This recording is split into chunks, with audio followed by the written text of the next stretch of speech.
আসসালামু আলাইকুম। আজকে আমি অনেক অনেক অনেক খুশি। তার কারণ মেয়েকে দেখতে এসেছি। মেয়ে থাকে হস্টেলে আর আমি থাকি বাড়িতে ওকে ছেড়ে। ও আমাকে ছেড়ে, আমি ওকে ছেড়ে।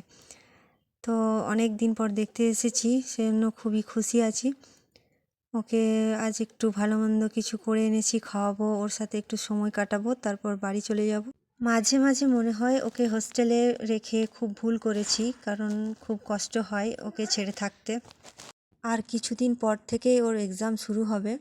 তারপর যখন এক্সাম শেষ হয়ে যাবে তখন বাড়ি যাওয়ার ছুটি পাবে। তখন একটু ভালো লাগবে আমার আর ওর দুজনেরই। বাড়ির সবাই সেই দিনটার জন্য অপেক্ষা করে বসে আছি, কবে ছুটি পাবে।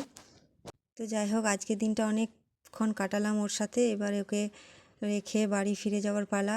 বাড়ি ফিরে যাওয়ার সময় একটু মন খারাপ, ও একটু কাঁদতে কাঁদতেই চলে গেল মন খারাপ করে। এবারে আমরাও বাড়ির দিকে রওনা দিয়েছি। ভিডিওটা এখানেই শেষ করছি। আল্লাহ হাফেজ।